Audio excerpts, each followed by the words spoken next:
We acknowledge that Tri-Cities Community Television operates on the traditional, ancestral, and unceded territory of the Coquitlam First Nation.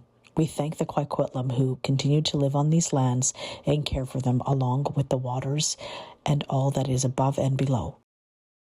Up next on Tri-Cities Community TV, mapmaker Steve Chapman, member of the Coquitlam Search and Rescue, not only takes part in rescues, but also takes part in updating the team's mapping infrastructure. His presentation is on the trails of the Tri-Cities.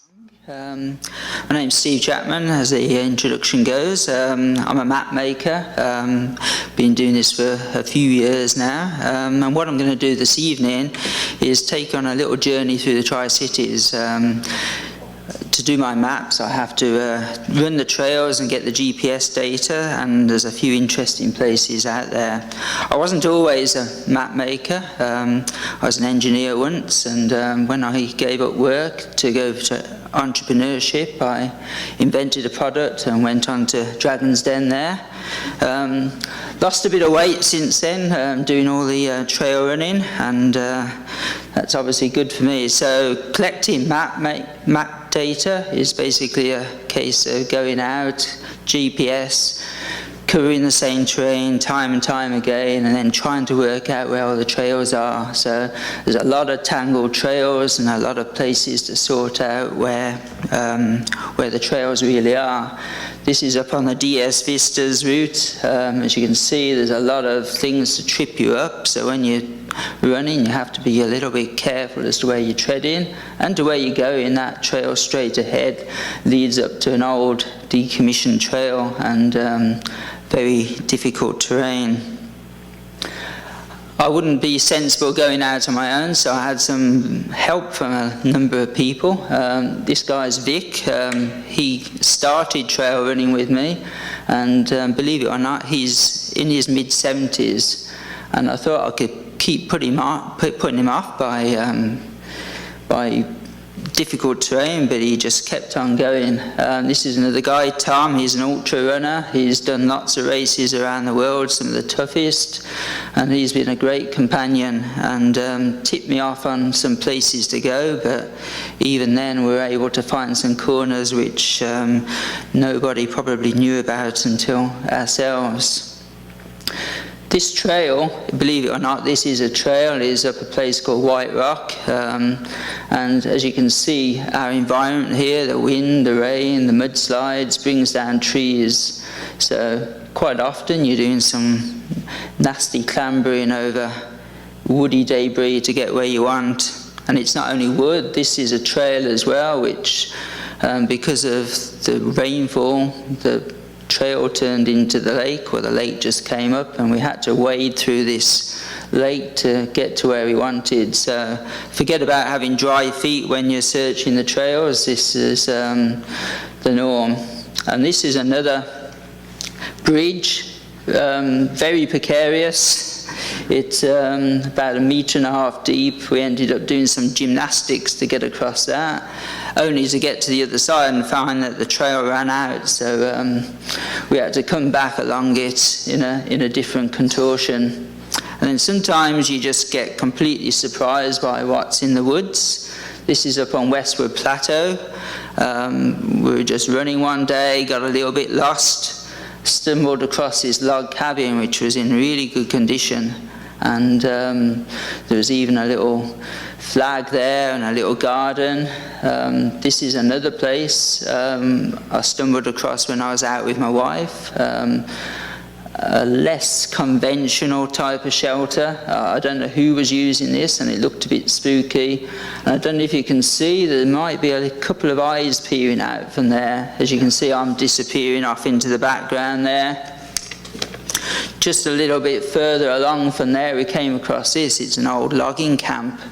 And this particular truck here was in the first Rambo movie, First Blood, which was quite remarkable. If you go on the website, you can actually see this very truck in the midst of this logging camp. This is one of the more conventional trails, the DS Vistas. As a member of Search and Rescue, this is one of our most popular areas to pick lost hikers or injured hikers off. Again, there's some gnarly terrain up there which can trip the unwary, but great views, as you can see. If you don't fancy going to hard places to hike, this is actually a very easy hike at the top of Westwood Plateau. Go along a logging road to a place called Eagle Bluff, and you can look right out over Bunsen Lake, which is down there in the bottom, and out to Seymour and Mount Elsie in the background there. And if you want to go higher, there's some more challenging hikes. This is up high on Eagle Ridge. You can see Bunsen Lake down there in the bottom there, and Indian Arm in the background. And you're getting pretty high there, so you need to be pretty experienced to get up there. This is probably one of the hardest hikes in the Tri-Cities, the Dilly Dally Trail. This is actually coming down, so we're not even at the high point, but the views are just fantastic. You can see out there in the distance Bedwell Bay, down on Indian Arm. You need a good 10 hours or so to do that hike. And this is up at Burt Mountain where all the development's going, so you get above all the bulldozers, and there's some lovely places up in the alpine regions. This is the Munro Lake lookout, and you can see Munro Lake down there, and then you're looking out east towards Mount Baker. And this is where our drinking water comes from. There's another trail up Westwood Plateau called the East Bastion Trail, and you can look right down on where our drinking water comes from, and it's a fantastic sight. Stretches on for miles. And going back to the Dilly Dally, this is another viewpoint which I think is worth the hike. Right at the top end of Bunsen, you climb up and you can look up right to the end of Indian Arm and Croker Island. And if anyone's ever been up to Indian Arm, there's Granite Falls, and you can just see that in the corner there. So this is what I'm aiming for, my map. I've done all the trails pretty much. I've got all the data.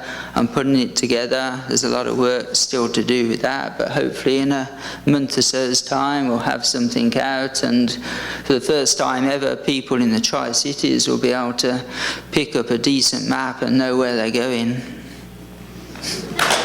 Thank you.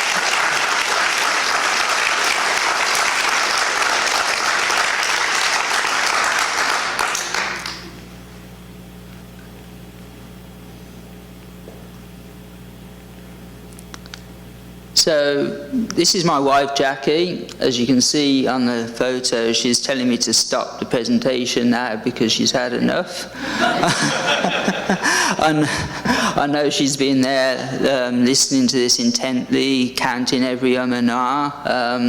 But basically, Jackie's my life, she's my love. She's been with me now for 17 years. Our life changed when I met her.